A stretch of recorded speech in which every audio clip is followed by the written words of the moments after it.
Oke, kita mulai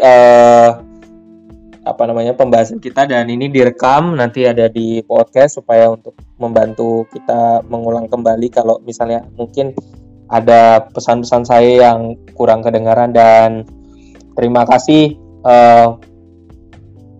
Mohon maaf pagi-pagi harus kita belajar, tapi memang ya karena situasi work from home, jadi kita semua harus bekerja dari rumah, ngobrolnya di rumah, nggak kenal Sabtu Minggu lagi, nggak kenal jam pagi, jam 8 hingga jam sore ya.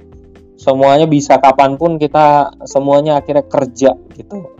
Tapi tetap harus jaga kesehatan, waktu istirahat juga perlu. Bahkan kemarin aja saya kerja, coba bayangin ya, padahal hari libur ya. Tapi memang begitu ya, karena kita tuntutan saat ini ya gitu. Terima kasih Ibu Heni, tetap semangat walaupun sambil ngantuk. Ibu Dia, Tulung Agung cerah, Muhammad Raja Jakarta Timur hujan, Aldi Rizky Riyadi Bandung mendung, Said Tangerang mendung, Yeni Cikini mendung, Lina Merita Surabaya tetap cerah ceria Pak. Andaria Sinuraya Bandung mendung, Gian Bandung mendung, Nonita Bandung mendung, Eka Lestari Surabaya sangat cerah, Kuro Bogor mendung sejuk Pak, Muhammad Miswan Bekasi mendung, Elsa Malang mendung, Rahmana Febrianti Jakarta mendung, Pesona Agrata Surabaya Hardang. Iya. Hardang apa ya Mas? Muhammad Ilal Fauzi Surabaya panas. Waduh. Siva Karoma Pekalongan mendung, Nadia Palembang cerah, Tommy Bandung mendung, Henny posisi Jakarta Selatan Pak. Oke, Aidia Jakarta mendung, Randy Trisukma posisi Karawang Barat mendung, Mbak Yeni, ini saya izin kuliah sambil kerja ya Pak. Oke, mantap. Nanti kalau oke, saya lanjut dulu ya. Siwi Rastri Surabaya cerah, Fernando Jakarta Barat mendung, Nabila Surabaya cerah, Aryo Bima Tangsel cerah. Oke, baik. Terima kasih untuk semuanya. Agis, Mas Agis, apa kabar? Panas Pak. Posisinya di mana Mas Agis? Mas Agis, Hafiza Surabaya cerah. Oke. Terima kasih sekali lagi di Sorong. Semangat ya di Sorong. Tetap semangat untuk semua. Oke. Baik, saya mulai. Hari ini spesial banget karena hari terakhir kita Vicon, dan semoga saya saranin, takut saya lupa, pertama, semua bahan-bahan yang ada di Binus Maya, khususnya terkait dengan CB kewarganegaraan, tolong di-download buat kenang-kenangan. Pertama itu, oke? Ya, buat kenang-kenangan. Kedua, takut saya lupa. Jadi hari ini kita ada tes kecil ya. Tes kecil supaya saya tahu bahwa Anda hadir, punya kehadiran, sekaligus menjadi nilai plus buat Anda yang hadir, karena saya punya rekamannya, saya punya catatan, saya udah siapin buku saya. Ya. Jadi kita ada kuis sederhana, kuis kecil-kecilan, jadi untuk ngebantu nilai naikin untuk nanti untuk langsung ya, biasanya langsung UAS itu dari bahannya dari awal sampai akhir mabok deh gitu. Tapi don't worry, saya nggak pengen ngebebanin itu. Kalaupun dalam taraf tertentu Anda nggak mampu menjawab, saya udah siapin nilai cadangan gitu ya. Jadi saya pengen memang kalau setiap perkuliahan gitu kita diskusi gitu ya, kita tukar pikiran. Terima kasih banget insight-insightnya yang sangat berkembang di forum Binus Maya. Terima kasih banget. Ada yang sekarang tulisan Anda sudah di-upload di website Binus. Nah, mantep kan? Cari aja tuh. Nanti saya share ya apa yang udah udah di-share. Kalau mau lihat, saya udah posting di Instagram saya @lembutambunblog ya. Saya ada posting tulisan @lembutambunblog ya. Kita bisa kalau yang pengguna Instagram, kita bisa saling share, kita jaga ikatan walaupun udah Terus ya walaupun nanti mungkin udah nggak ngajar lagi, tapi saya selalu bersedia untuk rekan-rekan. Nah, terima kasih juga buat rekan-rekan yang join waktu kelas malam, ada kelas reksadana sama investasi. Niatin dari di waktu itu kita hari Minggu ya, yang pengen belajar terus kemudian habis itu Anda mau belajar juga. Terima kasih sekali lagi, antusiasnya luar biasa sampai kita belajar sampai jam 9 malam ya, di luar konteks BINUS ini, tapi kita juga pakai Cisco Webex juga akhirnya gitu. Dan terus juga tadi saya udah terima kasih buat tugas-tugas yang udah dikerjain. Saya mohon maaf, part 2-nya Mas Wiswan, oke bisa diatur, ntar saya tawarin buat teman-teman ya. Terus terima kasih juga atas kesetiaannya negur saya kalau misalnya saya tugasnya sering kali telat gitu. Gara-gara work from home ini membuat saya jadi keteteran sebenarnya, karena tugasnya semuanya harus jadi WA. Saya harus banyak banget harus kerja, jadi ngerubah jam dimana saya harus kayak kalong, dan banyak banget yang berubah. Jadi apalagi internetnya juga lemah ya kan, semua orang menggunakan internet ya gitu. Jadi trennya marketingnya sekarang adalah kita go virtual. Pertama go virtual, terus kemudian kita akan orang lebih banyak menggunakan Zoom, menggunakan WhatsApp, itu akan menjadi tren. Dan takutnya kalau ini tren berkembang sampai 6 bulan ke depan, jangan-jangan kita jadi malas ke kantor sekarang gitu. Oke, kita jadi agak bingung kalau nanti udah mulai biasa lagi, maksudnya seperti awal lagi, kita jadi bingung ya gitu. Selamat Hari Pendidikan hari ini tanggal 2 Mei 2020 untuk memperingati hari lahirnya Ki Hajar Dewantoro ya. Jadi ini penting banget, untuk pas banget gila temanya Mas ya. Dan pendidikan ini namanya juga pendidikan ya. Pendidikan itu penting buat masyarakat kita. Pendidikan itu ilmu ya. Dan kita syukuri Bapak Ibu bersama saya juga, kita syukuri bisa mendapatkan pendidikan sampai detik ini gitu ya. Semoga pendidikan yang kita dapat itu benar-benar kita amalkan. Nah, menariknya nanti saya kasih tahu salah satu tokoh yang saat ini lagi saya, gara-gara online terus, saya banyak ikut kursus-kursus, nonton diskursus tertentu, khususnya saya ikut join dengan, mungkin ada yang kenal di sini namanya fashion designer, namanya Didit Maulana ya. Fashion designer yang khususnya merancang bajunya Garuda ya, pesawat Garuda bajunya yang untuk premium ya gitu. Oke, saya lanjut ya. Kita akan sampai jam berapa nih ininya? Saya harus setting dulu. Mungkin masih oke, sampai jam 11. Oke, saya setting dulu. Takut kebablasan nanti kalau kita diskusi. Untuk pertanyaan saya harus pastiin semuanya yang hadir mendapatkan pertanyaan dan nilai sampai jam 11 gitu. Terima kasih Mbak Diah untuk diingatkan. Kita udah 9.51, semoga kita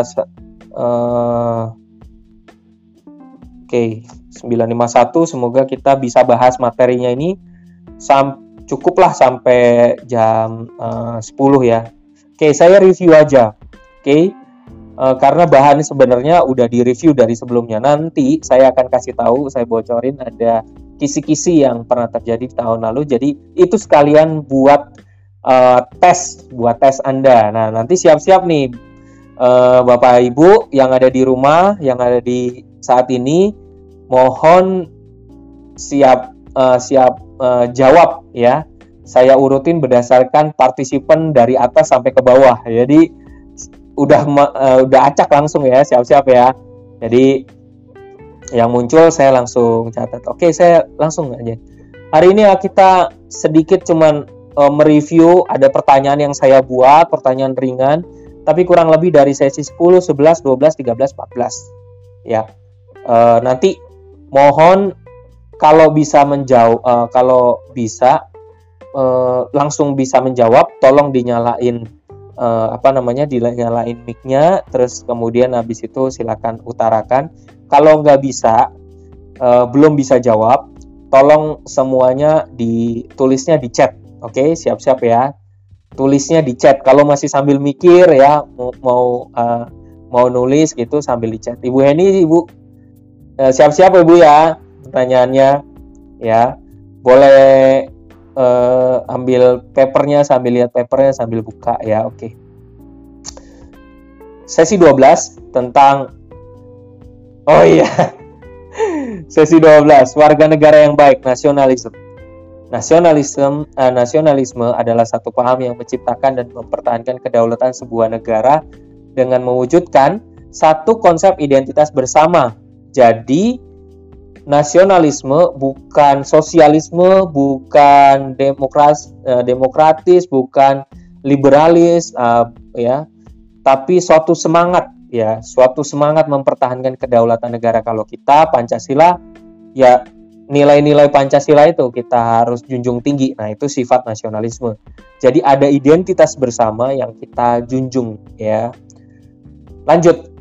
Nah, kita berdoa moga-moga perekonomian kita cepat pulih ya Bapak Ibu, supaya kita saat ini juga saya dapat dari beberapa dari mentor juga, gaya marketing kita nanti ke depannya juga saat ini orang mulai ada empathic society. Jadi empathic society, jadi orang-orang pada ngumpulin dana ya, orang-orang yang viral gitu pada ngumpulin dana lewat YouTube, nyanyi bersama segala macam, empathic society. Jadi memunculkan, tapi memang di sisi lain saya juga ngeri dengan empathic society karena takutnya ada orang-orang tertentu yang ngambil keuntungan dari itu. Takutnya dia bikin acara kayak gitu terus ngumpulin, padahal sebenarnya dia mau ngumpulin dana buat kantongnya sendiri. Nah, ini bahaya ya kan. Itu udah masuk di TV soalnya ya gitu. Oke. Jadi kita berdoa semoga pandemi ini cepat selesai, kita bisa beraktivitas, perekonomian cepat pulih kembali. Dan menariknya adalah dari data 5 tahun ke belakang, saya bocorin satu rahasia saya. Ini ada website namanya idnfinancials.com. Semua Bapak Ibu yang main saham maupun yang nggak main saham atau cuma main reksadana, jadi jago deh, dijamin kalau buka website ini. Nah, kenapa? Karena seluruh data perusahaan yang Anda kenal, yang Anda lihat, yang ada nyata gitu, seluruh datanya open banget di IDN Financials ini. Oke, saya tarik 10 tahun. Apakah Indonesia berkembang selama 10 tahun terakhir atau 5 tahun terakhir? Apakah juga sektor dan industri apa yang berkembang yang mengalahkan pergerakan indeks harga saham gabungan selama 5 tahun terakhir? Jawabannya, di data, di gambar itu tertulis ada komposit adalah indeks harga saham gabungan. Dia selama 5 tahun terakhir, karena jatuh kemarin wabah itu, maka dia mengalami minus 9,77%. Oke. Tapi ternyata itu adalah batas IHSG, indeks harga saham gabungan. Itu adalah batas. Nah, sebentar. Ternyata di atas itu yang paling menonjol dalam perjalanan sejarah kita ya di indeks harga saham gabungan adalah sektor dan industri finance. Jadi ternyata surplus 29,54%. Nah, sektor dan industri apa aja yang ada di dalamnya? Nah, Bapak Ibu bisa lihat di idnfinancials.com. Semuanya ada, termasuk yang dimasuk di dalam ini biasanya saham-saham bank, saham-saham yang kasih kredit, finance, ya, tentang keuangan pokoknya. Nah, di situ datanya bisa kebongkar semua. Bapak Ibu bisa lihat siapa manajemennya, semuanya, datanya, dividennya berapa, keuntungannya berapa, emiten sejenisnya berapa. Nih saya kasih rahasianya ya. Gak harus Anda seorang pemain saham ya, investor saham gak harus. Tapi kalau udah belajar gini, jadinya ciamik banget ya. Diakuin biasanya di kantor gitu, atau enggak Anda di kalangan teman-teman diakuin jadi lebih pinter gitu. Wah, keren banget pokoknya deh gitu ya. Ini saya bagi rahasianya. Oke. Jadi kalau lihat di gambar grafik yang terakhir itu jeblok banget. Finance tumbuh paling atas, terus kemudian semua jeblok. Iya, jeblok karena investor asing pada keluar semua. Sekarang udah mulai masuk membaik, kabarnya membaik, maka udah mulai masuk. Jadi akan terbang tinggi lagi, tapi mungkin pulihnya nanti 6 bulan ke depan ya, dugaan saya begitu. Ya, tapi kalau COVID-nya makin membaik, pasti investor asing masuk lagi, Cina masuk lagi ya gitu. Dan terkait dengan saya lanjut dulu ya, ini apa gambar berikut. Nah, ini saya kenal dari Pak Justinus Prastowo, adalah staf khususnya Ibu Sri Mulyani. Kebetulan saya kenal baik, dan pemikirannya luar biasa, baca bukunya banyak banget, otaknya encer banget, terus kemudian dia hafal quote-quote ya, terus kemudian analisanya tajam juga ya, orangnya tenang tapi tajam. Mungkin ada yang kenal Pak Justinus Prastowo ini. Yang saya suka adalah waktu itu analisanya kurang lebih seingat saya dia mengatakan perekonomian bakal kembali lagi mungkin di Agustus ke atas lah ya, Agustus ke atas. Doakan aja moga-moga benar tercapai. Kalau kita konsekuen, kita situasi benar-benar kita jalanin ya. Sekarang banyak yang bergumul, saya kurang tahu kondisi Bapak Ibu, mungkin ada yang bergumul. Saya pribadi, saya sharing ya, saya dipotong gajinya, insentifnya 30% saya ngalamin ya. Nah, Ibu Eni, Agustus ke atas dengan prediksi selesai kapan Pak? Kalau semua mau bekerja sama, pandemiknya pasti cepat selesainya ya. Kita lihat data aja, kita lihat pakai data ya, pakai data dari Kompas. Walaupun nggak semuanya benar, tapi ini gambarannya. Kalau sembuhnya makin banyak, berarti itu positif, membaik. Tapi kalau sembuhnya makin banyak, tapi tiba-tiba nanti dalam perjalanan jumlah yang kena COVID-nya makin tertulisnya makin banyak, dan yang sakitnya, yang meninggal juga makin banyak, itu berarti pasti bergerak negatif. Ya, pasti akan disuruh PSBB habis-habisan. Di daerah saya di sini Jakarta Barat, mallnya udah pada ditutup, ditulisnya semua mallnya ditutup, ditulisnya dibuka lagi sampai 22 Mei. Ya, bayangin ya perjuangannya kayak gitu. Ya. Istri saya kerja di perusahaan ternama, dia nggak dipotong sama sekali, gajinya utuh. Sedangkan saya dipotong insentifnya 30%. Tapi juga ada yang teman saya dipecat juga, ada dirumahkan juga ada, ya nggak dapat pesangon, dan juga ada yang dipecat nggak dapat pesangon karena situasi ya. Terus juga pembantu saya maksa banget pengen pulang kampung, tapi juga kesulitan, nggak bisa ya. Terus dia juga sharing, pembantu juga sharing, ada temennya juga langsung udah lagi siapin diri mau puasa ya enggak, udah mau dijalanin, tahu-tahu langsung sama bosnya dipecat gitu ya. Terus mau ngapain ya, tetap di Jakarta nggak bisa bertahan hidup ya. Di kemarin juga ngobrol lagi di kantor, juga ada teman kantor sambil duduk, kita sambil buka puasa, terus kemudian dia bilang, wah Mas, kalau Mas Happy kalau kayak gini terus nih susah, saya pengen pulang kampung aja deh ya. Kalau gajinya dipotong, bonus tahunan juga nggak keluar, THR juga nggak keluar, ya ampun sedih banget gitu. Saya bisa ngomong apa gitu situasi ini ya.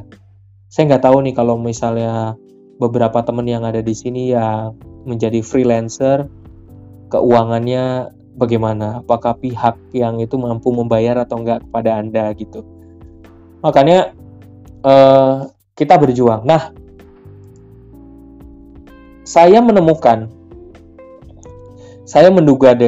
saya ngamatin dari semua perbincangan, dari semua masalah utama kita, ketika akhirnya terbongkar, khusus buat Indonesia, ini bisa jadi penelitian terbaru saya.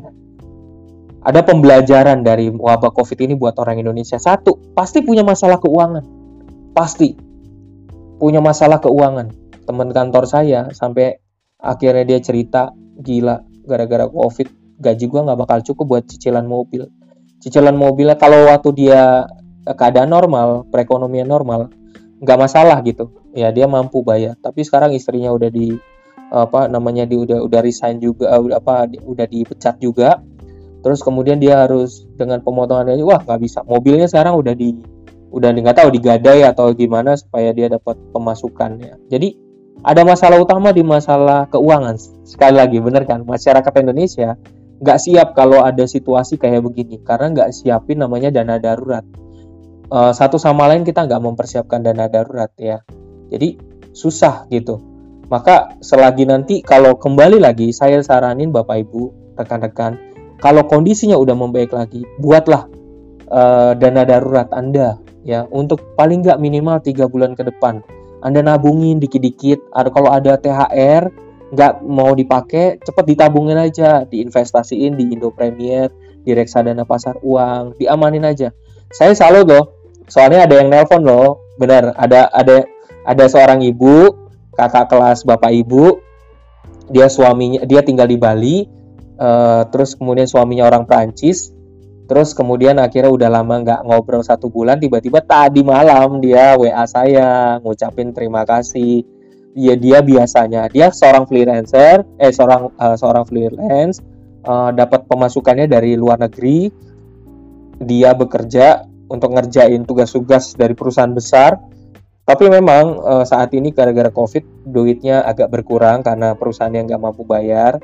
Tapi bersyukur banget karena dia cerita sebelum saya ngajarin, dia punya hobi. Kalau dia bukannya orang yang sering jajan, bukan. Tapi sekalinya jajan itu bisa langsungnya harganya mahal banget gitu. Sekarang gara-gara dimasukin, saya coba bantu untuk menata duitnya. Sekarang dia bilang, Pak terima kasih ya, saya udah bisa nata uang saya. Suami saya juga terkejut, saya sekarang bisa nabung, terus kemudian investnya, duitnya jadi bergerak daripada naruh di bank gitu. Sekarang suaminya jadian dari Prancis juga mau ikutan nabung juga. Nah, jadi ada dampak positif kan? Ya bersyukur gitu. Saya seneng jadinya. Jadi memang masalah utama kita juga masalah keuangan ya. Masyarakat kita, seandainya tukang Gojek itu semuanya yang pakai aplikasi, diajarin, diedukasi lagi, misalnya mereka bikin lagi, misalnya kalau saya sih lebih suka misalnya kalau di dalam Gojek, di aplikasinya Gojeknya kan sekarang kalau nggak salah ada beli emas apa-apa ya gitu. Nah ini beli reksadana misalnya gitu. Nah itu lebih masuk akal karena Gojek menjaring banyak orang dan tinggal edukasi aja. Nah itu. Kedua, dari ketemu dengan orang-orang, masalah persistence, kegigihan. Setahu saya persistence itu kegigihan. Mohon maaf jika salah. Kita berusaha untuk gigih tetap walaupun kondisi kayak gini. Beberapa teman juga kantor yang tadi dengar kan bagaimana ngobrolan saya dengan kantor. Nah itu ngungkapin situasi kegigihan tuh kayak gitu. Diskusinya tuh kencang sampai kita tuh sering banget ngadain Zoom diskusi gitu. Itu untuk menunjukkan betapa besar kegigihan kita walaupun kita juga dalam kondisi gajinya dipotong, insentifnya 30%. Nggak tahu bulan depan bisa gajian apa enggak ya. Saya cuma bisa berdoa.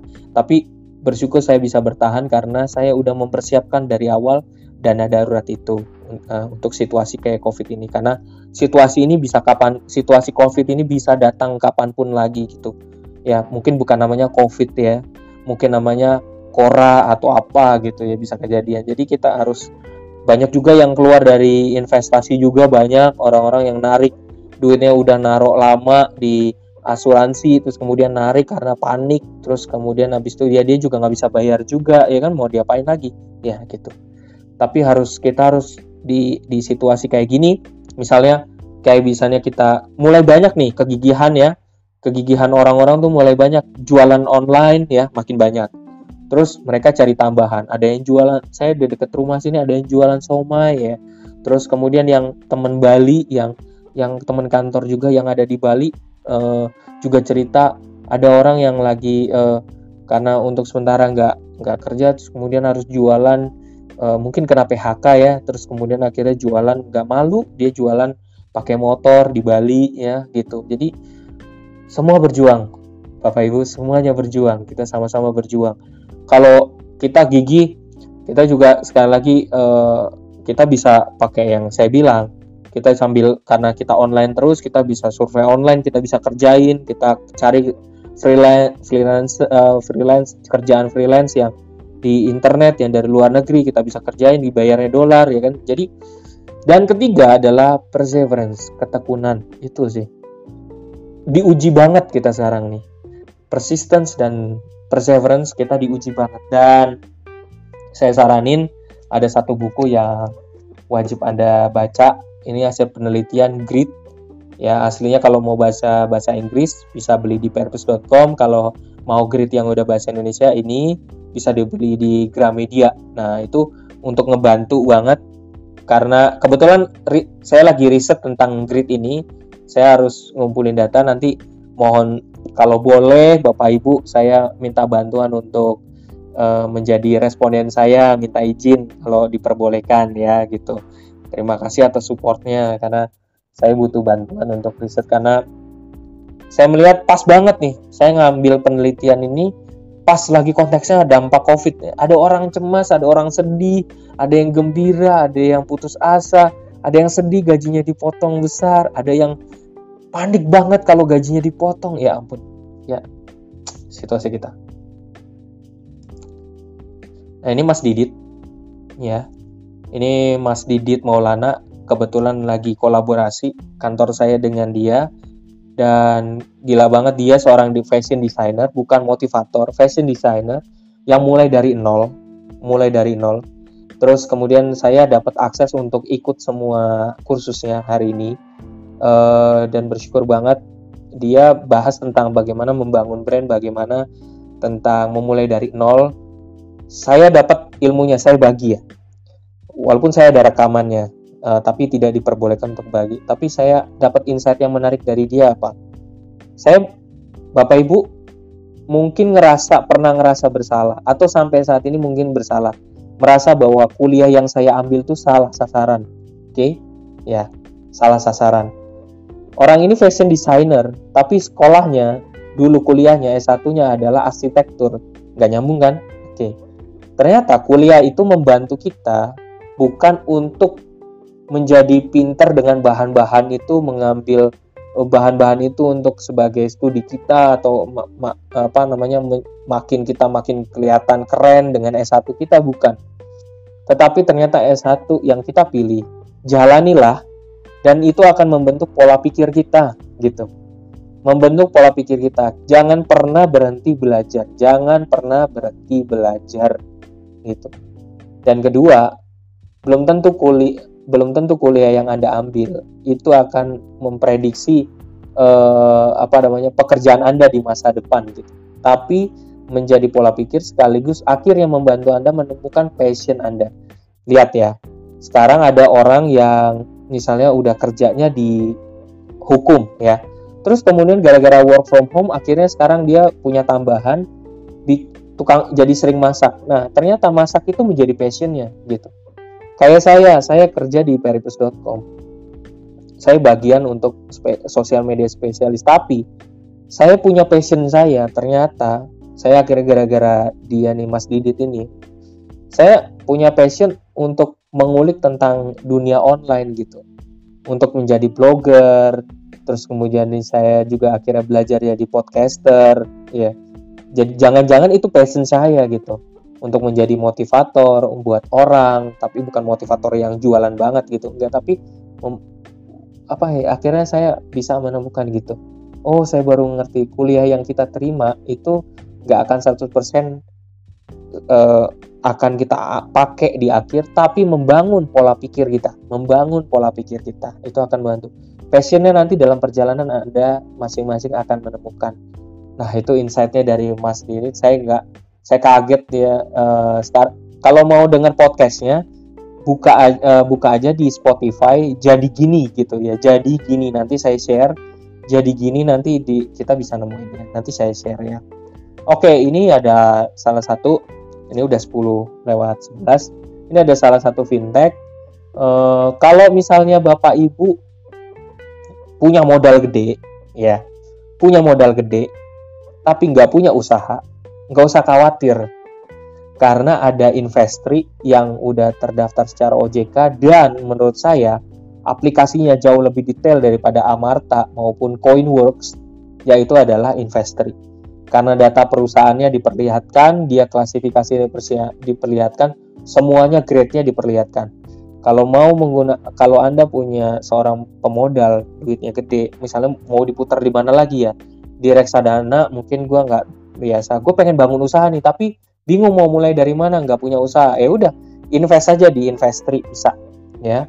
Saya nggak rekomen, tapi saya berdasarkan pengalaman, oke?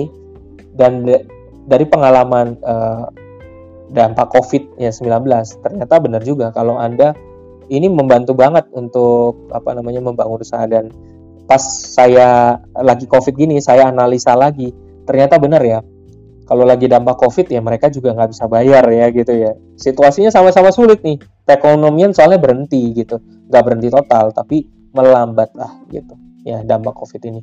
Oke ya gitu. Sampai di sini ada mau bertanya dulu mungkin? Takutnya mungkin ada yang terganjal atau apa gitu ya. Nggak ada ya? Tanya aja, kalau misalnya ada yang mau nanya langsung di chat aja ya gitu.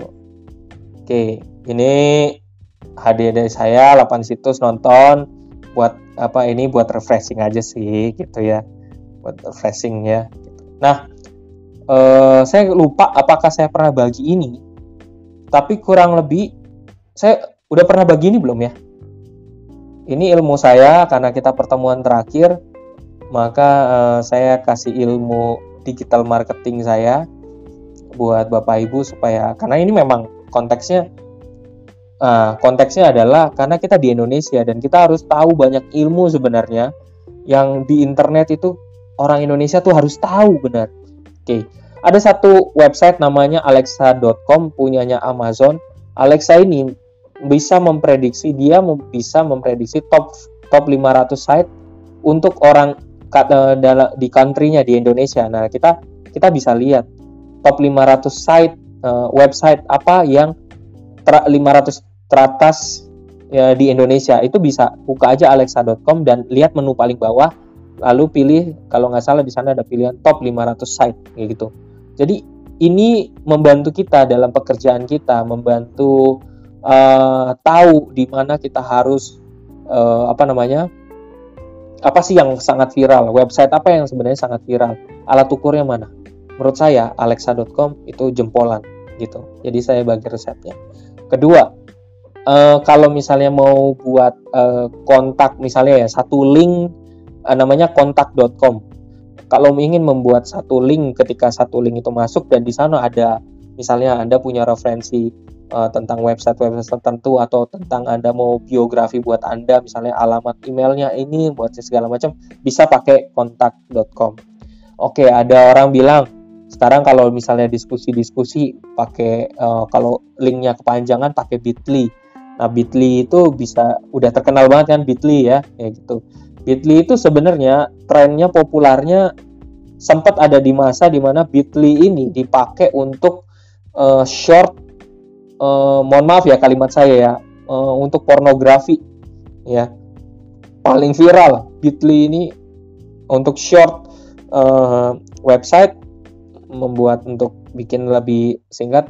Tapi waktu itu ada masa di mana Bitly ini dipakai waktu trennya, kalau nggak salah Kaskus ya, trennya Kaskus ya. Jadi ini banyak dipakai. Z Library ini kalau mau beli buku ya asli, lebih baik belinya di Gramedia. Kalau mau beli buku impor bisa di periplus.com, bisa di Books Beyond, bisa Book Depository. Tapi kalau memang koceknya kurang banget, terus kemudian perekonomian kita lagi sulit ya, Bapak Ibu bisa download di Z Library. Jangan tanya lebih dari itu, oke? Gitu. Dan tolong karena ini diantara kita aja, jangan di-share. Itu nggak boleh, oke? Nah, kalau mau cari, ada yang Bapak Ibu rekan-rekan yang mau cari tambahan uang ya, sekali lagi saya Bapak Ibu saya ajak untuk bergabung di Join Appen Global, atau sebenarnya kayaknya website-nya udah berubah, Career Appen Global. Nah, di sana bisa jadi, kalau Anda jago bahasa Inggris, bisa jadi guru bahasa Inggris untuk terjemahin. Kalau jago di sosial media, Anda bisa terlibat di sana, lumayan. Alat ukur yang banyak orang Indonesia nggak tahu, alat ukur dalam digital marketing yang sangat bagus untuk mengukur kemampuan satu website. Ini viral atau enggak websitenya. Kalau misalnya Anda ketemu ada, gue mau viralin nih website ini, atau enggak misalnya mau ada aja yang kerjasama, websitenya apa? Nah, tanya, ngukurnya dari mana? Ngukurnya pakai similarweb.com. Semua datanya itu kebuka. Misalnya kayak saya, mohon maaf ya saya sharing. Misalnya peripus.com ya. Terus Anda buka similarweb.com. Terus Anda similarweb.com, ketika Anda buka, Anda tulis saja peripus.com. Semua datanya dibeberin di dalam. Ketahuan semua, linknya siapa, lawannya siapa, semua siapa. Banyak orang Indonesia nggak tahu. Sebenarnya kalau digital marketing harus tahu Similarweb ini. Dulu Alexa memberikan itu, tapi sekarang harus berbayar. Oke. Bagi Bapak Ibu yang memang mau cari tambahan juga untuk nambah uang saku dolar atau euro, bisa masuk ke Surveipolis. Karena di sana ternyata ada pilihan buat orang Indonesia. Nah, banyak yang nggak tahu. Dan ini tadi malam barusan ada yang ngobrol. Ada yang nanya ke saya jam 2 pagi. Mas Happy, itu yang survei online apa namanya ya? Itu. Saya nih download nih di aplikasi itu, saya Cliplabs. Terus, aduh bro, kalau misalnya menjebak mendingan gak usah deh bro, gitu. Kalau ternyata data lo akhirnya diambil, mendingan yang pasti-pasti aja lah, udah buka aja websitenya Surveipolis ya. Oke. Ini saya walaupun nggak ada kaitannya dengan Pancasila, bukan CB Pancasila, tapi ada satu orang namanya yang saya kenal baik, namanya Mansi Suseno. Orang ini mengabdikan hidupnya, dia orang Jerman, orang yang dulu dia guru saya, dosen saya di STF Dirgantara, dan masalahnya adalah dia adalah orang yang mengalami masa Nazi.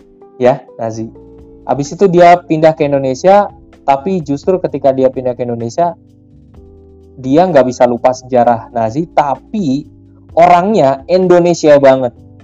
Dia hafal wayang-wayang, dia semuanya hafal, terus kemudian dia lebih wise orangnya, dan dia dapat penghargaan dari Pak Jokowi sebagai orang Jerman, tapi totalitas banget buat Indonesia. Yang menarik buat saya adalah ternyata dia mengatakan Indonesia nggak bisa hancur karena Indonesia udah punya Pancasila gitu. Jadi ideologinya nggak akan bisa berubah, dan Pancasila itu nggak akan boleh berubah gitu. Dan seorang pemimpin itu harus punya keteladanan. Jadi mungkin dia berkaca juga melihat sosoknya Jokowi yang menampilkan sebuah keteladanan. Kenapa saya bilang gitu? Saya pernah ngerasain di zamannya Soeharto masih hidup, dan bagaimana langsung bedanya antara Presiden Soeharto dan Presiden Jokowi itu beda banget. Ya, kalau di masa Soeharto berasa presiden tuh jauh banget, tapi dia seperti mengancam gitu masyarakatnya ya, meneror masyarakatnya gitu, ngeri gitu ya, bikin takut gitu. Tapi kalau Jokowi udah zamannya sosial media sekarang, mainannya di sosial media, apa-apa diupload ke YouTube, apa-apa diupload ke Instagram, jadi kita yang jauh jadi dekat gitu ya, kita jadi tahu langsung apa perkembangan, langsung nggak pakai orang yang keberapa dulu yang nyampein ya gitu ya, nggak ada yang ditutup-tutupin, jadi langsung to the point walaupun banyak kritik juga. Oke. Bapak Ibu ada pertanyaan nggak buat saya nih? Kayaknya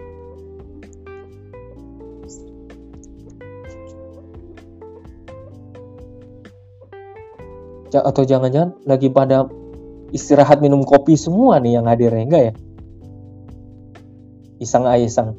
Mbak Aidia mana suaranya? Coba Mbak Aidia Elvira, ada nggak suaranya? Oh iya lupa saya, ya ampun. Maaf ya Bu ini, maaf ya semua teman-teman, mohon maaf. Aduh ya ampun, nggak boleh makan minum, lupa saya, puasa, ya ampun. Ya, mohon maaf gitu. Oke.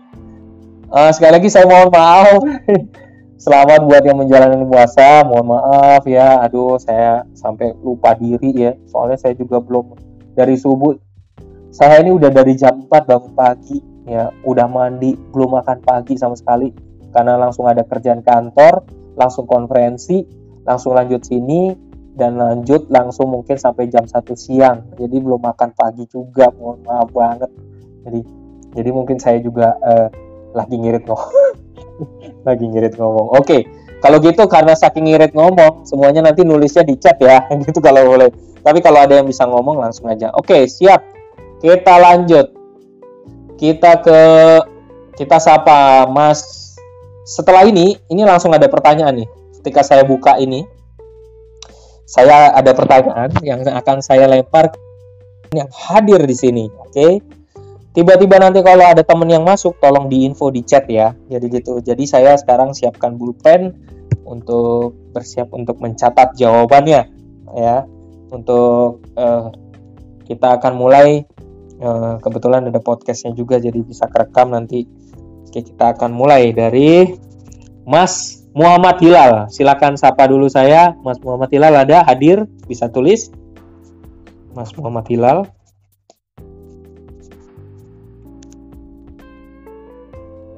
Halo Mas Muhammad Hilal. Fauzi. Di chat aja. Belum nongol nih? Gak ada? Saya lompat ya kalau nggak ada ya. Oh, siap Mas. Oke. Pertanyaan nomor 1. Ya, siap-siap Mas. Pertanyaan nomor 1. Oke. Saya cuma minta ini record ya, Mas Muhammad Hilal. Saya cuma minta tolong jawab, jelaskan siapa warga negara Indonesia. Oke, dah itu. Ya. Dicari, dibuka, diposting di chatnya. Oke, lanjut. Saya cuma tanya, jelaskan siapa warga negara Indonesia. Mas Gian Gustaf Gunawan. Nomor 2. Tolong jelaskan pengertian negara. Ya, Mas Gian Gustaf. Tolong tuliskan pengertian negara. Oke. Mbak Kiki. Untuk Kiki Sahnakri. Takut saya salah orang, mendingan pakai ya. Tolong tuliskan pengertian wawasan Nusantara Indonesia. Ya. Saya tulis ya di ini. Saya pakai buku soalnya. Kiki Sahnakri. Oke. Tolong tuliskan pengertian aja wawasan Nusantara Indonesia. Oke. Untuk Tommy Natael Ginting ada hadir? Tolong tulis. Hadir gitu.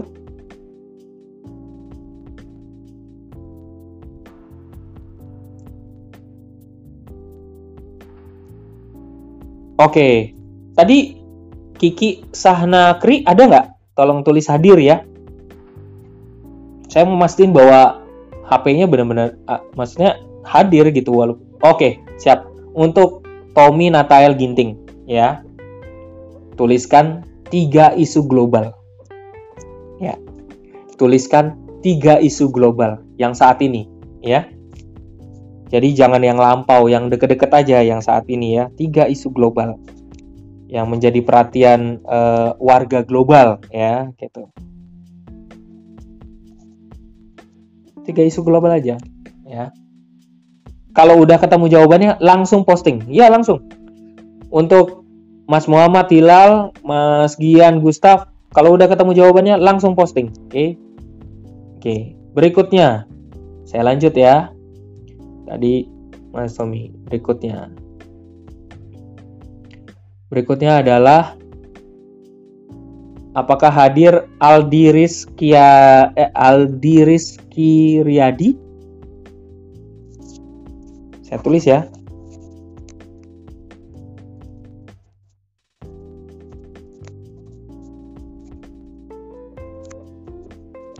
Oke, pertanyaannya cuman gampang banget ya. Itu apa yang dimaksud dengan hak? Kita sebagai warga negara Indonesia kan punya hak ya, warga negara, salah satunya belajar, mendapatkan pendidikan ya, mendapatkan pesangon segala macam gitu ya. Gitu. Ya. Mas Tommy langsung jawab kan kalau nggak salah saya minta 3 ya. Gitu. Jadi langsung jangan ditulis 1 dulu gitu, jangan. Jadi postingnya langsung 1 apa langsung berderet 3, langsung jawabannya all keseluruhan. Ya. Oke. Ya. Apa yang dimaksud dengan hak? Dah, itu aja. Ya. Apa yang dimaksud dengan hak? Dah, jawab itu. Aidia Elvira Syam, apakah hadir?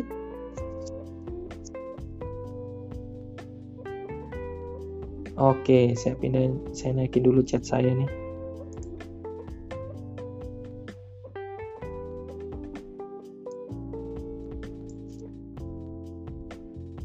Oke, pertanyaannya. Oke. Apa yang dimaksud dengan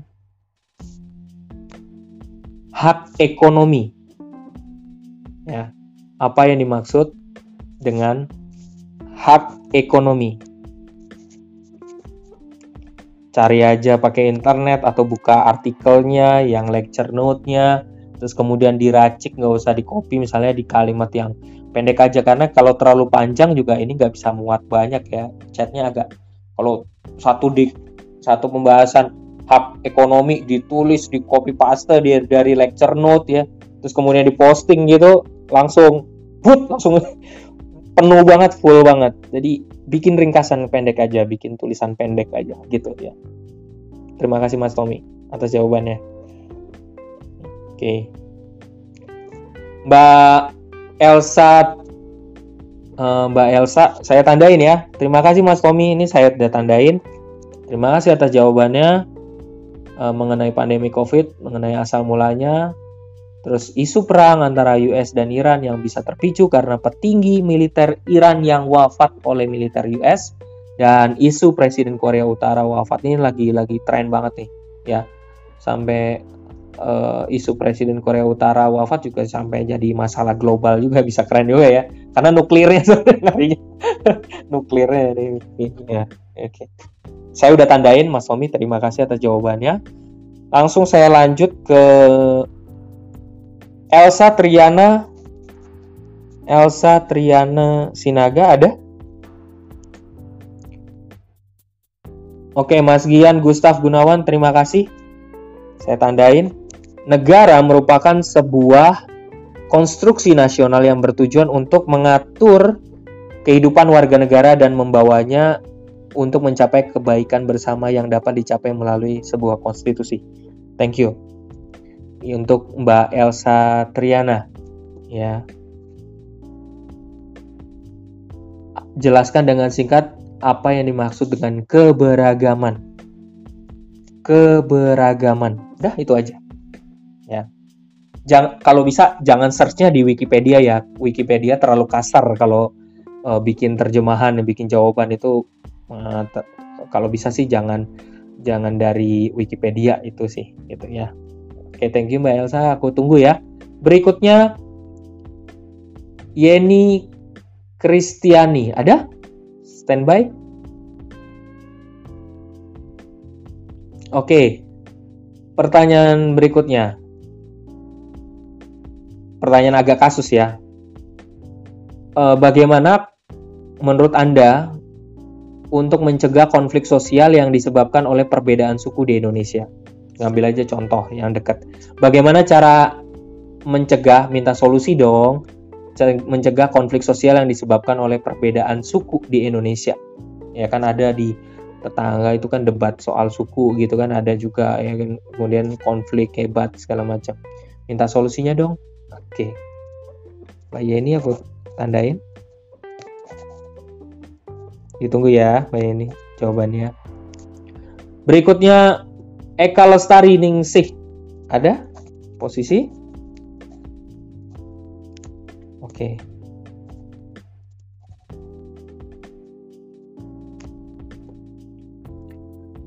Di lecture note itu ada namanya di ketahanan nasional itu ada salah satu modal, selain ada modal manusia, ada modal fisiknya juga, terus kemudian ada salah satu adalah modal sosial. Nah, saya pengen tahu apa yang membedakan, bukan perbedaan antara modal-modal itu ya, saya cuma mau tahu spesifik modal sosial tuh apa sih yang sebenarnya mau dibicarain tentang modal sosial dalam ketahanan nasional ya. Masalah COVID ini juga bisa masuk juga dalam masalah modal sosial. Jadi saya pengen tahu pengembangan modal sosial tuh apa sih sebenarnya, itu ya. Terima kasih untuk Mbak Eka Lestari ya, thank you. Mbak Siwi Rahastri Utami.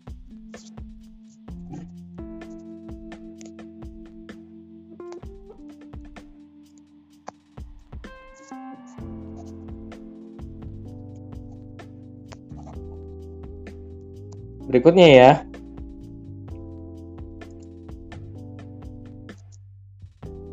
Kalau ada suatu penduduk dari suatu negara tertentu minta suaka, apakah berarti nasionalismenya orang itu rendah? Sekali lagi, kalau ada penduduk di suatu negara minta suaka, kayak misalnya di Indonesia gini ya. Oke, di sini ada Mas Aldi. Mas Aldi, thank you. Aldi Rizky Riyadi. Saya tandain dulu. Hak adalah sesuatu yang kita peroleh secara kodrati sebagai individu dan persona ciptaan Tuhan dan didapatkan oleh seseorang sebagai warga negara, dan hak ini tidak dapat diintervensi oleh kekuasaan apapun juga. Nah, menarik kan? Tidak dapat diintervensi oleh kekuasaan apapun juga, karena ini lebih tepatnya sebagai hak asasi. Bukan hak dapat permen, hak dapat makanan, bukan, tapi hak lebih kepada hak asasi. Jadi sekali lagi, Aldi Rizky Riyadi, ini adalah hak asasi. Apa yang dimaksud dengan hak asasi? Ya, jadi di situ secara kodrati kita punya, ya, dan hak ini tidak dapat diintervensi, ya, kita punya. Makanya mohon maaf ya, kalimat dengan semenjak kita belum lahir aja kita sebenarnya udah punya hak, makanya jangan sampai diaborsi. Nah, itu orang-orang yang melakukan aborsi itu nggak menghargai manusia juga gitu ya. Terima kasih terima kasih untuk Mas Muhammad Hilal juga, saya tandain. Warga negara Indonesia adalah orang yang diakui oleh undang-undang sebagai warga negara Republik Indonesia. Memiliki KTP, nah menarik ya. Tercatat di kependudukan resmi, nah gitu. Dan ada Undang-Undang Nomor 12 Tahun 2006. Oke, kita lanjut ke Mbak Siwi tadi.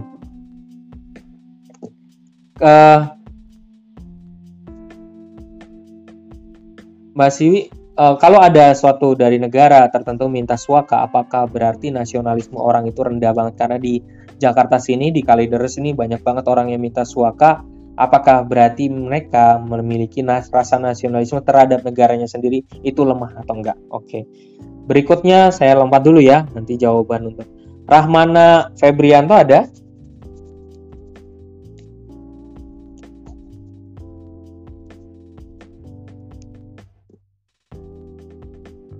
Apakah Rahmana Febrianto hadir? Kalau nggak ada, saya lompat ya. Kalau nggak nulis hadir. Oke. Pertanyaan berikutnya, apakah ini susah atau mudah? Oke. Apa arti patriotisme? Simpel kan? Apa arti patriotisme? Berikutnya, Andaria Sinuraya. Hadirkah? Pertanyaan berikutnya saya nggak tahu gampang apa susah. Kita punya beberapa simbol negara Indonesia, masih ingat? Ya, kita punya simbol negara. Oke, mana simbol negara yang paling membantu untuk mendorong? Lihat dulu di lecture note simbol-simbol negara ya Indonesia. Ya, simbol. Coba ada tuh di bagian khusus simbol negara. Saya nggak mau kasih tahu tapi ada. Terus mana simbol yang menurut Anda paling membantu mendorong orang tuh membangkitkan rasa nasionalisme dalam konteks Indonesia aja ya. Jangan secara global. Jangan seluruh negara, jangan. Tapi untuk konteks Indonesia dari pengalaman Anda sendiri, mana yang simbol negara kita yang apa yang bisa membantu rasa nasionalisme itu cepat tingginya gitu. Mencintai Indonesia sendiri gitu ya. Oke. Berikutnya Apakah hadir Ulin Nuha?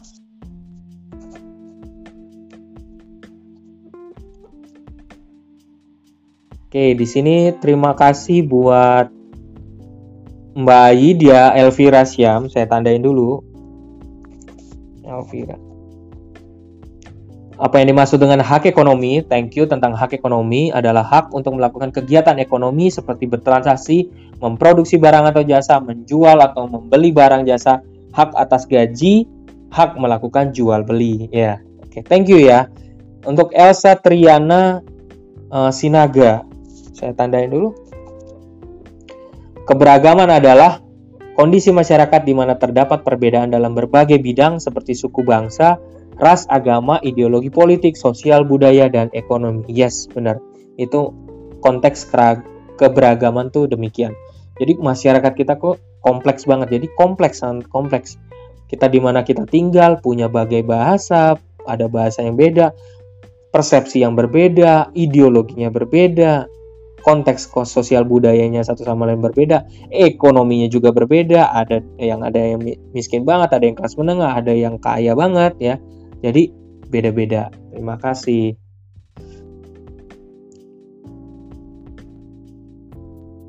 Oke, Mbak Elsa udah menjawab ya. Terima kasih. Lanjut ke mana nih, Mbak Ulina Nabila mana ya? Oh, ada. Sorry, maaf. Saya baru lihat. Ulina Nabila. Oke, kita pertanyaan berikutnya. Saya lewatin ya. Sebutkan negara yang mewajibkan. Indonesia sempat waktu itu wajib militer. Tapi tolong sebutkan sekarang negara mana yang mewajibkan adanya wajib militer sukarela. Iya. Wah, ini tantangan berat ya. Agak cari dulu ya. Oke. Contoh negara yang mewajibkan sukarela. Oke. Ibu Yeni Kristiani. Menurut saya cara mencegahnya yaitu 1. Dengan saling menghormati satu sama lain. Ya. Terus kemudian 2. Menghargai perbedaan satu sama lain. Ya. 3. Menanamkan pandangan bahwa kita adalah warga Indonesia yang satu dan kita sama. Ya. Terima kasih Yeni Kristiani atas jawabannya, saya tandain ya. Terima kasih. Oke, saya lanjut ke Muhammad Said Firdaus. Apakah hadir Muhammad Said Firdaus?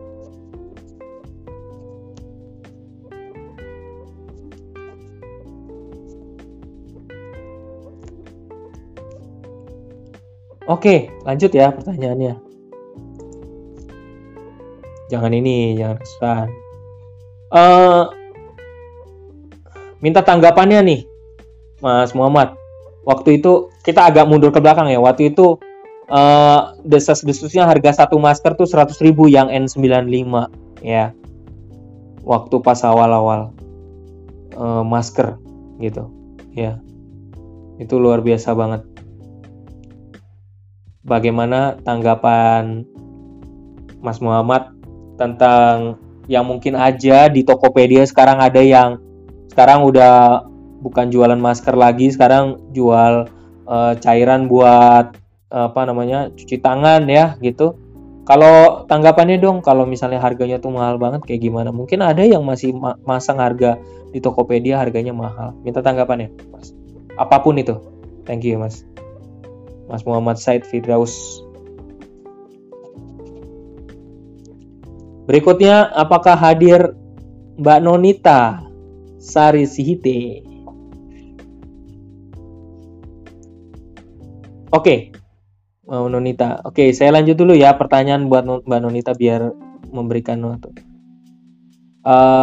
Jangan yang gampang.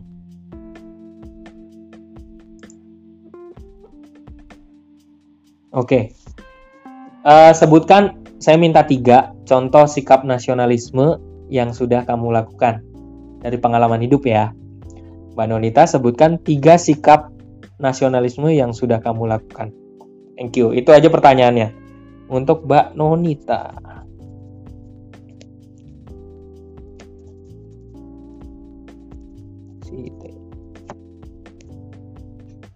Terima kasih buat Mbak Eka Lestari, dimensi sosial menjadi modal penting dalam ketahanan negara. Hubungan antara warga negara menunjukkan apakah sebuah negara memiliki ketahanan sosial yang baik. Semakin tinggi solidaritas antara masyarakat, maka semakin tinggi modal sosial yang dimiliki oleh negara tersebut. Begitu juga dengan sebaliknya. Ketika solidaritas antara masyarakat rendah, maka modal sosial yang solidaritas itu rendah, maka modal sosial yang dimiliki negara tersebut juga rendah. Nah, makanya itu kenapa negara Indonesia sekarang saat ini lagi pandemic ini, maka kita mengarah ke empathic society gitu, empathic society di mana semua orang yang mungkin kelas menengah atas kemudian mengadakan galang dana bersama. Semoga tulus ya mereka menggalang dana untuk membantu Gojek, untuk membantu yang susah, membagi makanan. Polisi, katanya mertua saya ada polisi yang kerjaannya tiap hari masak nasi, kemudian habis itu sorenya dia di jalan dibagi-bagi makan pada saat buka puasa. Wow, luar biasa banget ya. Itu menurut saya luar biasa banget itu karya seperti itu. Terima kasih Mbak Eka Lestari. Berikutnya jawaban dari Kiki Sahnakri. Yang saya baca dari lecture note ya, dibahas bahwa wawasan Nusantara, karena temanya tadi wawasan Nusantara pertanyaannya, secara etimologi berasal dari kata wawas yang memiliki arti pandangan, tinjauan, atau penglihatan indrawi. Sedangkan Nusantara artinya kepulauan yang terletak antara dua benua, yakni Asia dan Australia, dua samudra. Saya juga membaca mengenai wawasan Nusantara Lemhanas tahun 1999, cara pandang sikap bangsa Indonesia mengenai diri dan lingkungan yang serba beragam dan bernilai strategis mengutamakan persamaan ya, persatuan dan kesatuan. Saya ingat jadi filmnya Soekarno ya, tentang hal itu gitu. Oke, berikutnya dulu nih berikan untuk Aryo Bima ya, berikan satu contoh semangat cinta tanah air. Nah, berikan satu contoh semangat cinta tanah air, Aryo Bima. Oke. Berikutnya saya lanjut, Aryo Bima, semoga hadir. Oke. Ya, cinta tanah air. Terus kemudian Lina Merita hadir. Takutnya waktunya nggak cukup nih. Lina Merita hadir. Oke. Pertanyaan berikutnya langsung ya. Pernah dengar konsep Car Free Day nggak? Nah, di mana aja tempat yang mengadakan Car Free Day? Coba, gampang ya. Itu Car Free Day di mana aja nih, ya? Oke, coba ya ditulis ya. Tempat mana aja yang mengadakan Car Free Day? Oke. Terus Muhammad Fernando ada hadir?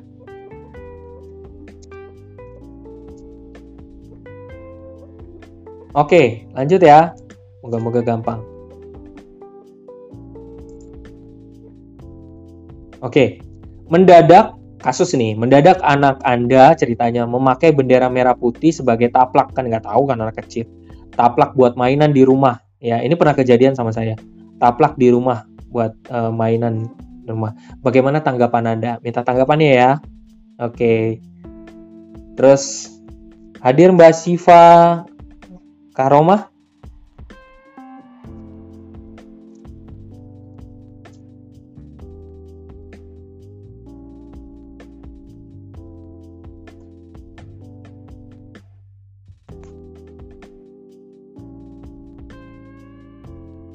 Mbak Siva Karoma ada? Kalau nggak ada saya lewatin ya. Saya tandain khusus nih. Oke, saya lanjut. Fahrul Sudaruman.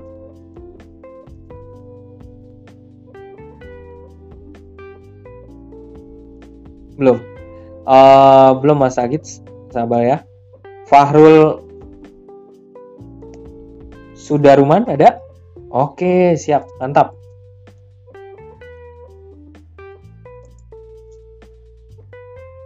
Di manakah? Pertanyaan gampang banget. Di manakah Anda pertama kali pernah melihat simbol burung Garuda?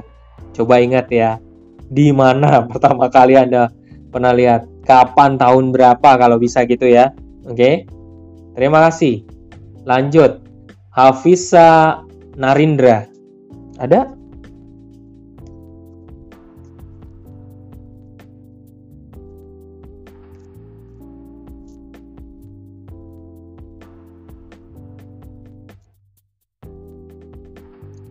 Hafisa Narindra ada?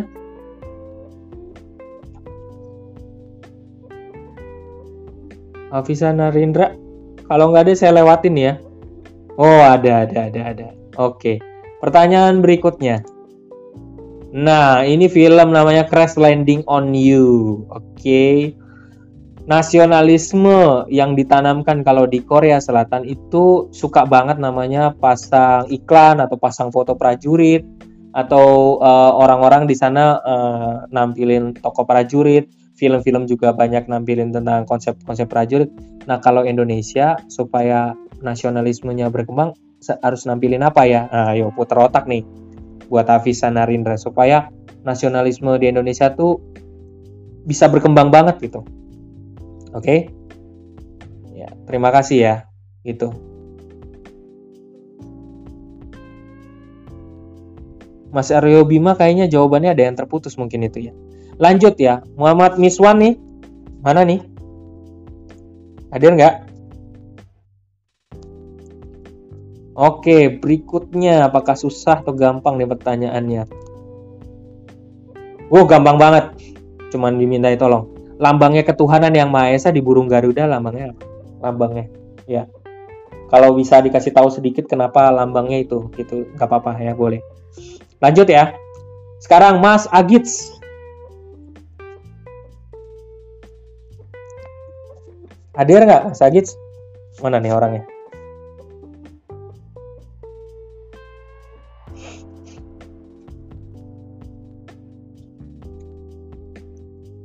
Mas Agits Nur. Oke, berikutnya pertanyaannya di layar. Gampang banget Mas Agit. Lambangnya sila kelima di burung Garuda Pancasila apa? Oke. Ya, lambangnya. Oke, berikutnya Randy Trisukma ada?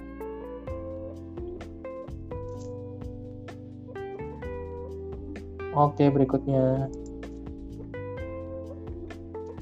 Jangan ini ya, kepanjangan nanti. Kalau ada orang bule di Indonesia, baiknya mereka berbahasa Indonesia atau kita yang mesti berbahasa Inggris. Minta sarannya, bebas. Minta sarannya, oke? Saya tunggu jawabannya.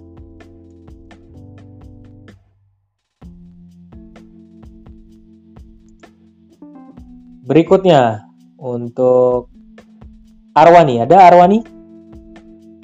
Oke, Arwani.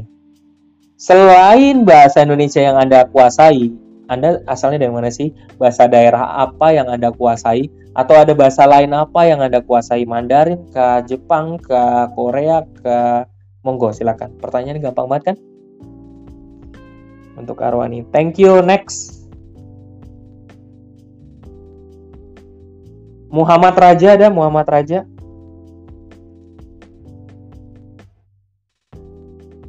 Mana nih Muhammad Raja? Oke, hadir Muhammad Raja Fadilah.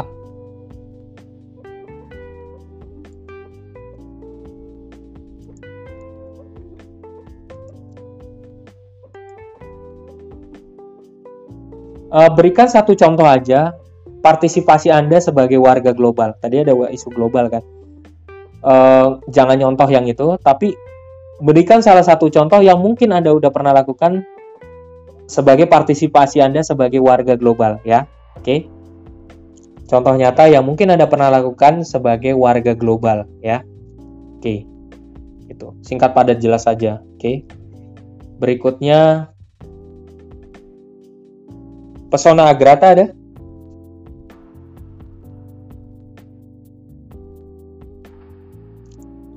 Lanjut ya. Minta dong tanggapan singkat, sempat ada masalah tuh waktu diumumin bahwa Menteri Pertahanannya adalah Pak Prabowo. Ada yang jengkel, ada yang nggak suka. Kalau menurut Anda sendiri waktu Pak Prabowo diangkat, minta dong komennya.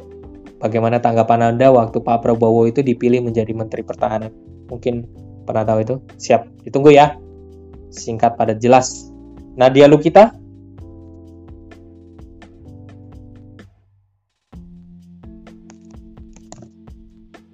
Ada?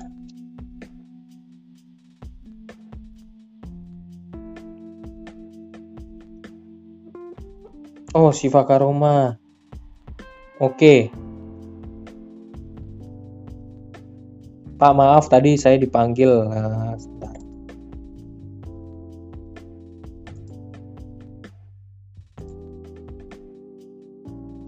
Pak, maaf tadi dipanggil buat hang terus. Iya. Oke. Berikutnya untuk Mbak Siva, ada standby ya. Mbak Siva ya. Oke, berikutnya nih, moga-moga pertanyaannya gampang. Tepatkah Nadiem Makarim dipilih sebagai Menteri Pendidikan? Nah, jawab aja itu. Tepatkah Nadiem Makarim dipilih sebagai Menteri Pendidikan? Oke. Berikutnya.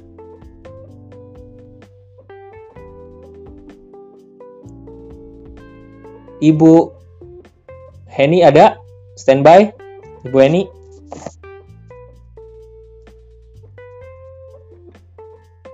Mana Ibu Heni nih? Oh, Nadia Lukita. Oh, sorry Mbak Nadia. Oke. Sorry. Mbak Nadia. Ya. Mbak Nadia, sorry. Terima kasih diingatkan Mbak Nadia. Nah, KFC menerapkan sistem beberes sendiri. McDonald menerapkan tanpa sedotan. Stasiun KRL mengajarkan jalan jalur cepat di eskalator, ya kan, jalur cepat gitu ya. Kira-kira bisa mendidik bangsa kita nggak itu cara-cara seperti itu, ya? Udah terrealisasi dengan baik belum? Nah itu ya untuk Mbak Nadia Lukita ya, sorry ya, maaf ya. Udah dijawab aja itu, dijawab, nggak usah panjang-panjang, seringkes mungkin, tapi saya padet. Ibu Eni, pertanyaannya, seleksi CPNS 2019 itu akhirnya melewati satu pintu lewat website atau situs daring. Menurut Anda bagus atau enggak cara seperti itu ya, dengan seleksi menggunakan lewat website atau situs daring? Apakah itu makin dengan cara seperti itu berarti menunjukkan perkembangan yang luar biasa atau makin merosot? Minta saran ya Ibu Eni. Kuratul Eni ada?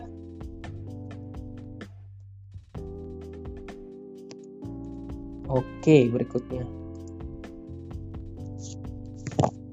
Beri dong satu contoh kecil aja, satu contoh kecil yang menunjukkan kayak konteks kekinian banget ya. Nasionalisme kekinian tuh kayak gimana sih?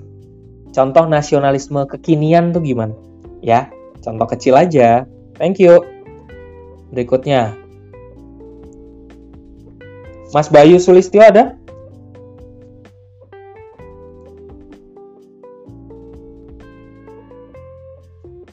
Mas Bayu Sulistyo, apakah gampang atau susah nih? Menurut Anda, apakah e-commerce semacam Blibli, Tokopedia, dan Shopee sudah memperlihatkan adanya rasa nasionalisme? Menurut Anda, apakah e-commerce seperti Blibli, Tokopedia, Shopee sudahkah memperlihatkan adanya rasa nasionalisme di sana? Singkat padat jelas, oke? Thank you untuk Mas Bayu. Terakhir, untuk Mbak Dia. Ada Mbak Dia Ayu? Thank you Mbak Dia Ayu. Pas banget nih catatan saya paling bawah. Moga-moga gampang soalnya. Menurut Anda ya, mengapa sebagian orang besar masih berambisius masuk PNS dibandingkan menjadi wirausaha atau enggak kerja di perusahaan, menjadi karyawan swasta? Minta sarannya. Oke. Itu aja mengapa ya sebagian besar orang tuh masih berambisius masuk PNS dibandingkan menjadi wirausaha atau membangun itu atau enggak jadi karyawan swasta gitu ya. Kenapa orang masih berambisius masuk PNS? Terima kasih untuk Mbak Dia, orang yang terakhir. Semoga semuanya bisa menulis jawabannya. Saya tunggu sekarang jawabannya. Saya data dulu. Tadi kalau nggak salah terakhir itu sudah ada yang jawab. Saya copy dulu deh jawabannya di Word supaya takut nggak lupa. Dari Muhammad Miswan.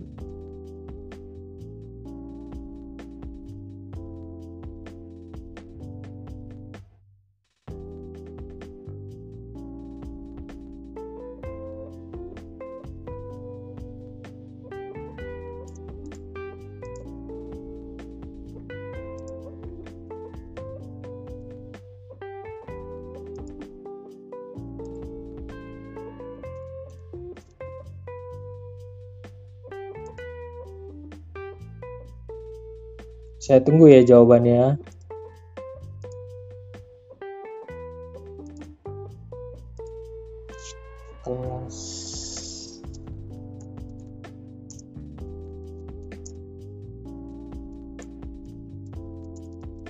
Jawaban di Cisco Webex. Saya catat nih, saya buat.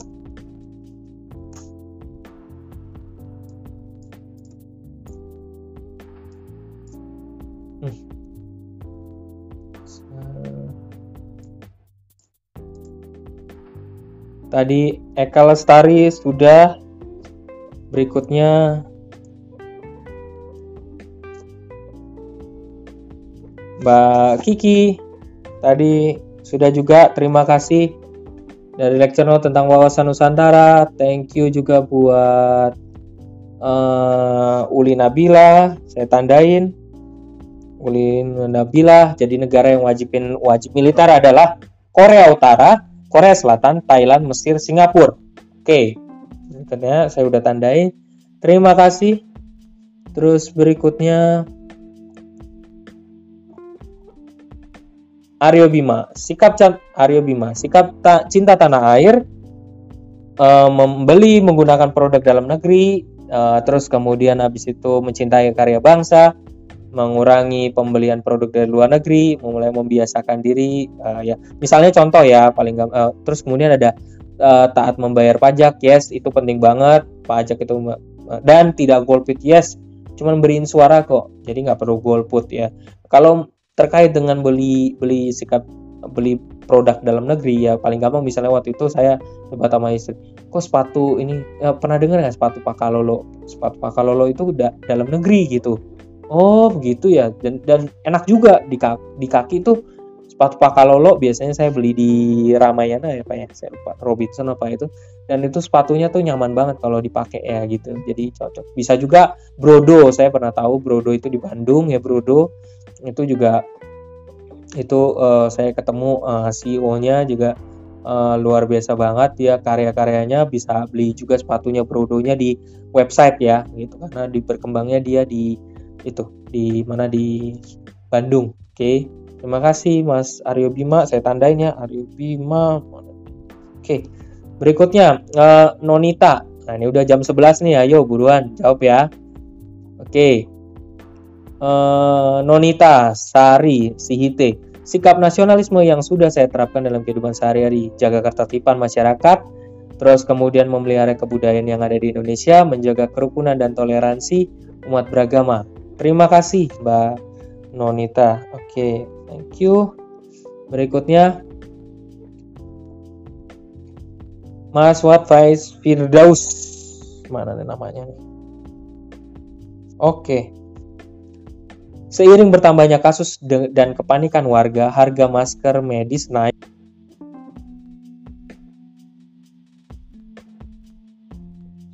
Dikarenakan banyaknya penimbun masker yang ingin mencari keuntungan dari penderitaan orang lain. Tentunya ini perilaku yang tidak manusiawi. Untungnya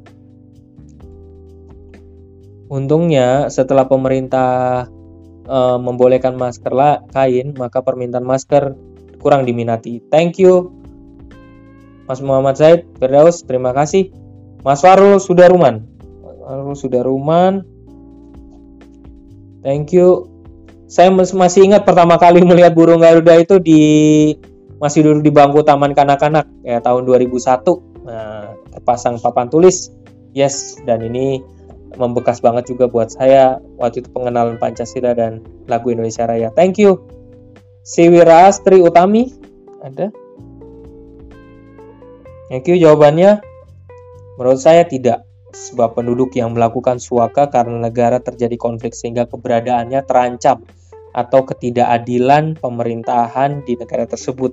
Contoh beberapa negara seperti Suriah, Afghanistan, Irak, Myanmar, Nigeria ya. Thank you ya Mbak Siwi ya. Terima kasih atas jawabannya ya.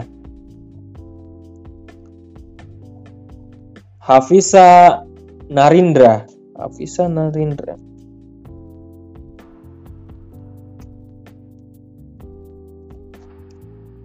Untuk meningkatkan nasionalisme melalui media film, menurut saya bisa mengangkat tema sejarah, alam, seni, atau kebudayaan Indonesia. Atau bisa juga mengambil tema perjuang seperti di Korea Selatan yang dikemas dengan alur dan sinematografi yang menarik dan dapat ditonton semua kalangan, kemudian dikemas dengan promosi yang baik sehingga pesan film tersebut tersampaikan dengan baik. Yes, berarti kita fokusnya di film ya. Indonesia belum bangkit filmnya ya. Semoga film Indonesia makin banyak diputar. Thank you Mbak Afisa Narindra. Berikutnya Lina Merita, saya tandain dulu. Thank you atas jawabannya. Car Free Day adalah hari bebas kendaraan yang biasanya dilaksanakan di kota-kota besar di Indonesia. Kegiatan ini dilakukan di hari Minggu pagi. Dengan hal ini, masyarakat juga bisa memanfaatkan untuk berolahraga. Di Surabaya, ya, Car Free Day ada. Terus kemudian di Taman Bungkul, Jalan Tunjungan, Jalan Raya Jemur Sari, daerah Kenjeran, di Sudirman, Jalan Saharjo, Kota Malang ada, di Pare Kediri ada, Jombang ada, Kota Jogja ada, Kota Solo ada, jangan sampai lupa Bekasi ada. Ya. Thank you, terima kasih udah saya tandain. Andaria Sinuraya.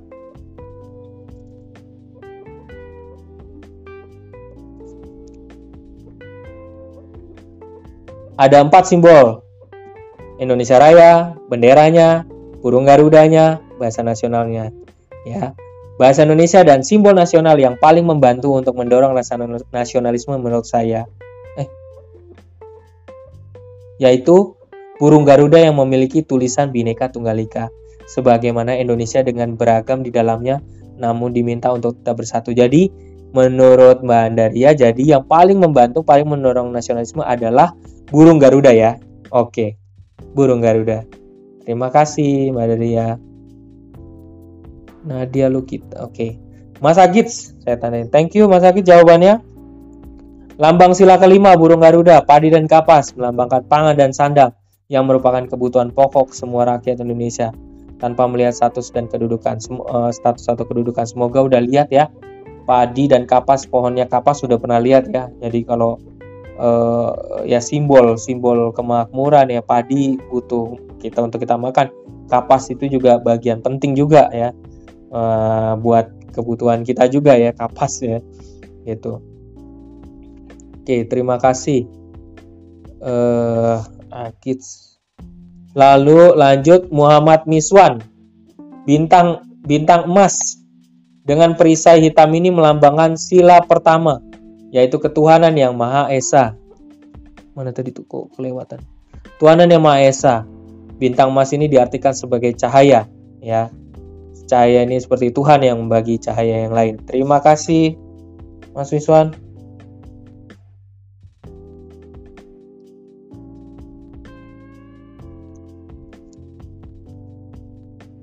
Oke.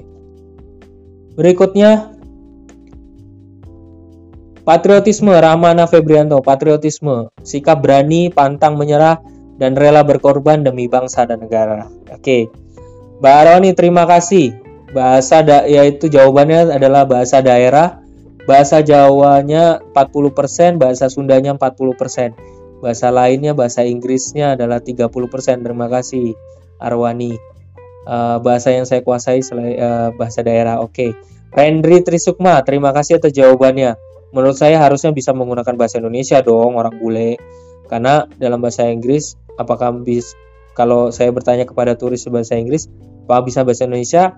Bila harus bahasa Indonesia, kalau tidak bisa sambil mengajarkan turis berbahasa Indonesia. Yes, benar banget. Memang orang Indonesia tuh pinter banget, bisa berbahasa macam-macam. Kadang-kadang saking bisa pinternya berbahasa asing, kita malah masuk ke bahasa asing dibandingkan untuk bahasa Indonesia sendiri. Oke. Terus kemudian Muhammad Raja Fadilah. Terima kasih Mas Muhammad Raja Fadilah. Contohnya nyata partisipasi saya sebagai warga global yaitu saat sedang ramainya isu global masalah pembantaian dan pengisolasian Muslim Uighur 2019. Saya menemukan tweets dan Twitter tentang nasib tahanan Muslim. Saya bantu ikut menyebarkan berita tersebut dengan harapan banyak orang yang peduli dengan mereka. Ya, terima kasih untuk Mas Muhammad Raja Fadilah. Thank you. Randy Trisukma, karena bisa saling belajar bahasa masing-masing. Thank you. Mas Bayu Sulistyo, menurut saya e-commerce tersebut sudah menerapkan meskipun sedikit nasionalisme. E-commerce selalu melakukan banyak event yang tidak secara langsung, seperti event Kartini, Hari Batik, Hari Kemerdekaan. Thank you banget. Itu untuk meningkatkan kita terhadap Indonesia ya. Thank you banget. Syifa Karomah, menurut saya tentang Nadiem Makarim tadi ya. Menurut saya Nadiem Makarim tepat dipilih sebagai Menteri Pendidikan karena seperti yang kita lihat, background Nadiem merupakan pendiri dan CEO Gojek Indonesia yang merupakan startup bisnis yang sukses. Jadi Gojek membawa perubahan untuk masa depan dari sejumlah prestasi yang dimilikinya. Ya, pasti dia memiliki trik-trik gitu. Menurut Mas Pesona Agrata, terima kasih atas jawabannya. Menurut saya Pak Prabowo diangkat menjadi Menteri Pertahanan karena merupakan pilihan yang tepat karena memiliki latar belakang dan track record beliau sesuai dengan bidangnya. Ya, terus memang ada pro kontra, tapi beliau sempat diam-diam beliau sempat tidak menandatangani semua proyek anggaran alutsista yang markupnya lebih dari 10% yang dapat menghemat anggaran negara 50 triliun dari hal tersebut. Kebijakan beliau sangat relevan menjadi Menteri Pertahanan karena memang sangat sesuai dengan latar belakang dan track recordnya. Ibu Heni Sri Hasuti, pendaftaran seleksi CPNS, terima kasih atas jawabannya. Pendaftaran seleksi CPNS 2019 melalui website atau situs daring merupakan perkembangan yang positif mengingat teknologi yang sudah semakin maju, biaya efisien hemat, terus kemudian tenaganya juga hemat, metode pintu websitenya juga menghindarkan praktek nepotisme sehingga PNS yang tersaring berkualitas. Terima kasih untuk Kuratul Aini. Contoh nasionalisme kekinian yaitu menurut saya memanfaatkan era digital untuk mengembangkan wawasan kita berupa kreativitas atau pengetahuan yang bisa dimanfaatkan di kehidupan sehari-hari. Terima kasih Mbak Diah. Karena menurut Mbak Diah ini jawabannya. Karena menurut saya kenapa orang masih berambisius masuk PNS? Karena seperti invest atau memiliki jaminan hingga masa tua. Mungkin zaman sekarang sudah banyak orang yang berwirausaha untuk bisnis sampingan. Tapi kalau PNS dari segi gaji seperti sudah wajib diterima setiap bulannya. Dan tidak ada istilah jatuh bangun seperti orang berwirausaha. Hanya saja berusaha untuk menaikkan jenjang karir dengan prestasi dan loyalitas saat bekerja. Karena menjadi PNS minim bahkan tidak ada mengeluarkan modal seperti wirausaha. Saya lihat sampai sekarang kerja PNS lebih ringan daripada karyawan biasa. Karena lebih jelas jam kerjanya, bagaimana alurnya, lebih ke dalam jaminan tuanya. Tetapi menjadi PNS bisa dikatakan bisa membantu negara jika memiliki loyalitas dalam bekerja. Semoga PNS lebih amanah. Thank you Mas Muhammad Fernando. Dari beberapa artikel saya mengutip banyak dasar hukum yang melindungi kedaulatan dan kehormatan Sang Saka Merah Putih. Di sini udah ada datanya. Thank you untuk